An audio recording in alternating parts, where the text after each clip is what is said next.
Tom, thank you. It's 8:35 right now, and for many of us folks, allergies have been just off the charts these last couple of weeks, and the experts will tell you protection starts in your own home. Anthony Cruz with Avanta Clean of Houston is here to run through an allergy checklist. Good morning to you, Anthony. Good morning. And it all starts with spring cleaning, right? We all got to bust out the vacuum cleaners. That is correct. Okay, so tell me what goes into the vacuum cleaner, because like I don't have one that looks like that. It looks super fancy. That one does. Mine doesn't. But it's important to constantly clean your filters no matter what type of vacuum cleaner you have, right? That is correct.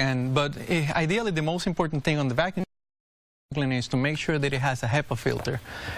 And for example, the HEPA filter in this one is just this little guy right here.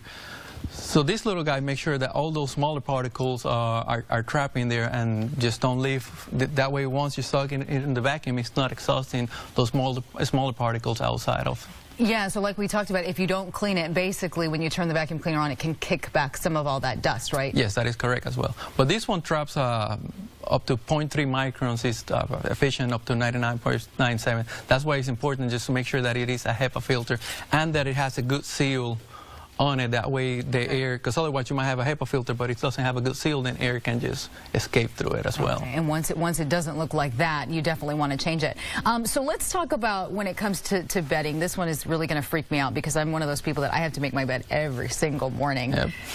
But we're not supposed to be doing that. Why?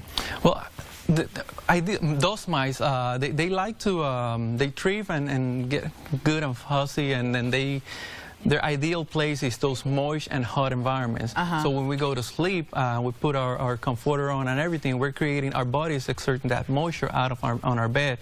And so we're creating that heat. So if we wake up in the morning and we go back again and we seal our bed and make up our bed, we're trapping that moisture and that warm inside of it. So if you don't make up your bed, it allows it to dry. And that way, the dust mites, they die. So technically, you keep the dust mites in the bed, and then you get back into it, and it's like this vicious cycle. So the other thing is, when it comes to bed sheets, I mean, you should be washing them how frequently and in really hot water? At least every 2 weeks, and in really hot water. If you want to do it sooner than that, then good. You can, right? Just as many times as you want. So the other thing is, once you're finished vacuuming, unfortunately for spring cleaning, you also have to bust out the mop. I mean, how important is that? Yeah, I mean, if you have hardwood floors or any hard surfaces, you just, I mean, at least we can just mop frequently. Make sure you take all of those dust particles out so they don't accumulate on the specific on certain areas of the home. When we talk about certain types of mops, there's also some microfiber mops. What would you recommend? Yes, so for example, mainly for dusting, this is just a microfiber cloth. So the good thing with this is that you pretty much don't need any chemicals or anything, because of the way it's built. It traps all of those smaller particles within it, and then pretty much you wash it in hot water, and that's when the particles are pretty much released from it. Oh wow! Okay. So yeah, it's pretty. It traps a lot of things that you. And you don't even need any chemicals, like you mentioned. Okay, so last thing, let's just get some tips on the filters.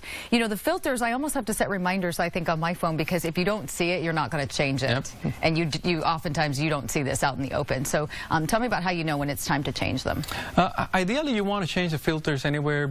Recommended is around 90 days, but if you have pets, Avanta Clean recommends to do it every 20 to 45 days. And this is just an example of a filter that you do not want to have in your home. And while I'm on people's home, this is basically this filter I see most of the time. And this filter, all it does is just traps those bigger particles. And it's not really getting the smaller ones or like the pet hair. Yes, and those are the real ones that really can affect you. So Avanta Clean, we also recommend always having a minimum of a MERV 8 rating or higher. Okay. In terms of the filter. Got it. All right, Anthony, thank you so much for keeping us safe and, you know, helping us combat those pesky allergies that we're all suffering from. Really appreciate it. Yep, no problem. Happy cleaning out there, everybody.